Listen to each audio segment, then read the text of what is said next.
Hey guys, welcome to the Role Model Show. This evening I have a fabulous guest all the way from America. So I'm just going to wait for him to join in. Give me one sec. Give me a second. Wicked. Hi everyone, how you doing? Hello. Hi, How you doing? I'm well. How are you? Yeah, lovely, thanks. Nice green room. I'm just in the middle of different interviews with backdrops, so I had to stick to the green. Oh, brilliant. Fantastic. Well, just to start off with, thank you for coming on here and bringing your soul to my platform. Really Right on. appreciate it, especially in these hard times. Everybody's looking for good people and role models to connect to. So, yeah, wicked. How are you feeling? I Feeling feel good? so grateful to be here, especially after Thanksgiving, and just reinvigorated with how important it is to have the perspective of gratitude in everything I do. Brilliant. I love it. Fantastic. So, to kickstart then, can you tell me who you are and what you represent? Sure. My name's Dave Meltzer, and I'm on a mission to empower over 1 billion people to be happy. I do that through building a community with a platform. So I have written 4 books. I speak around the world. I have a top podcast called The Playbook, 2 TV shows, one called Elevator Pitch in season 6, and my newest show on Bloomberg TV at the network, which is 2 Minute Drill. I have one of the top business coaching practices in the world, ranging from chairmen of Fortune 10 companies to individual entrepreneurs, group coaching and mentoring. I do a free training. It's my #1 download podcast, a free training for 20 years every Friday. And use all of this platform, though, with one mission in mind, and that's to find 1,000 people like you to empower 1,000 people to be happy. Brilliant. Absolutely love it. Fantastic. Wicked. It's all about sharing positive vibes and lifting people up. I think if you've got that as your ethos, then you're not going to go very far wrong in life, that's for sure. So, on a daily basis, what would you say that you do that gives you the success that you're looking for? Maybe some tips or some things that you get up to. I have 5 daily practices. So the first is I take inventory of my values every day. So I believe that you need to know your what, not your why. The why will follow. And so I take inventory of my personal experiential giving and receiving values every day to know what I want so that I'm happy where I'm at, angling towards what I want, knowing and having faith that I'll end up somewhere better than that. Brilliant. And what does faith mean to you? Faith is a currency. So 2 different types of currencies in my life. One is, of course, money. It's an object of energy that we put into the flow to get what we want. Faith is the same thing to me. It's an object of energy that I put into the flow to get what I want. And utilize Lovely. the law of gravity, law of Goya, and the law of attraction combined with faith. I'm able to manifest everything I want at the right place at the perfect time. Absolutely brilliant.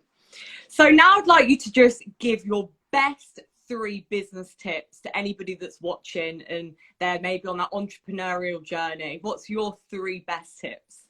#1, ask. If you want to be a business person, you need, and the easiest way to get to where you want to be is find someone that sits in the situation that you want to be in and ask them for directions. Ask for help. Display radical humility. The second one is to utilize the mathematical equation of luck. Know that as a business person, what you pay attention to, what you focus in on, and enjoy the consistent, persistent pursuit of your potential, and give intention to what you think, say, do, believe. Attention plus intention equals the coincidences that you want in your business. It's the mathematical formula of luck. And then finally, the last is to do things now. The difference between successful business people and not successful people is successful people get stuff done. So do things now. Ask yourself, can I do it now? And if you can do it, do it. If not, put it in your calendar to be a student of the next day. Prioritize by your own personal values from the inventory that you took in order to effectuate the most that you can. And if you haven't got a calendar, you need to buy a calendar. A lot of people forget the calendar. The calendar's like one of the biggest keys, isn't it, really? Jot it down, write it down, get professional. Yeah, brilliant, fantastic. So what would you say has been your hardest challenge so far in your journey, and how did you overcome it? Well, I haven't overcome it yet. My biggest challenge is myself, my ego. And so I'm on a continual practice of ending fear. So what I do is, number one, I practice identifying what I'm afraid of: the need to be right, the need to be offended, separate, inferior, superior, anxious, frustrated, angry, guilty, resentful. And once I identify that I'm in the wrong mindset, that I'm in an ego-based consciousness, I'm moving and accelerating in a wrong trajectory, creating void, shortages, and obstacles in my life, then I institute step number two, which is stop. It's counterintuitive, counternatural, counter-emotional when you're in ego-based consciousness, simply to stop. But if you can practice stopping, then you can drop, what I call drop to your highest frequency, which is neutral. You can drop down to peace, to center. And if you can drop down, you then can reassess according to your values, which is why taking inventory of your values keeps on coming up, so that you can move in the right trajectory to your what. And so those are the key elements of the 4 steps of what I get in my own way with, which is I'm practicing ending fear, practicing staying out of ego-based consciousness. Brilliant. Fantastic answer. I liked how you said you're still overcoming it. That's quite powerful, to admit something that you're still trying to push towards. Many people wouldn't really come up with that kind of answer. So that's cool. I like that. Brilliant. Thank you. So David, how do you see yourself when you look in the mirror? Well, you can't find outside of you what you can't see inside of me. And so usually if I'm looking in a mirror in a ethereal sense, I'm trying to see where I can most improve. So I see someone that's a human embodiment having a spiritual journey. That's it. Constantly, without quit, trying to improve myself. So hopefully when I look in a mirror, I see what my potential is of what I want to pursue, because my entire journey is about pursuing the potentials that I choose. Beautiful. Fantastic. And what would you say are like 2 main goals that you're working towards then at the moment? Maybe it could be a small goal, it could be a big goal, but 2 of them. One goal is always to spend only minutes and moments in ego-based consciousness. So one goal is to diminish that capacity of, I have wasted years, months, weeks, days, hours getting in my own way with all of those needs of the ego. And I'm trying and doing my best to limit it each day to minutes and moments. So that would be my number one. And then the second is to be the best father that I can be. As far as potential goes, that's most important to me, to be able to have 4 children, to be the best father that I can be. And that doesn't mean the nicest father that I know they're listening. So that's yeah. Hi. gives you everything, but it's to be the best father I can be, to empower you, to help me on my mission, to empower other people to be happy, to be kind instead of right. Brilliant. Fantastic. And my final question to you is, if you could say one sentence to the whole world right now, what would you say? Easy. Be kind to your future self and do good deeds. Fantastic. You've been dreaming about that one, haven't you? That's my standard. I do so many of these a day. So okay, hold on. I've got to stop you. We're not aiming for standard here. I need something abnormal, out of the box, and different. Oh, it's something different. Yeah. Oh boy, I have one about forgiveness that I thought about this morning. Is that most people realize forgiveness gives you peace, but forgiveness also gives you certainty. So my statement would be, seek how forgiveness can give you certainty. That would be my newest. No, never heard before. Brilliant. Thank you very much. Fantastic. Was there Awesome. a couple of questions that you wanted to shoot across to me? Yeah, number one, I want to start at the same place that you did, is give me a little bit of background on who you are and how you would describe yourself in an intro bio.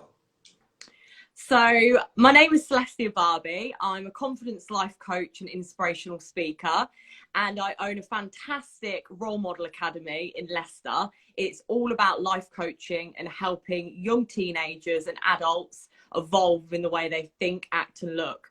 So, I'm on a human mission to help people evolve and make change within the human race. And I was once that lost soul. So I got lost in the wrong crowd, drinking, drugs, smoking, and stealing for 7 years from age 14 to 21.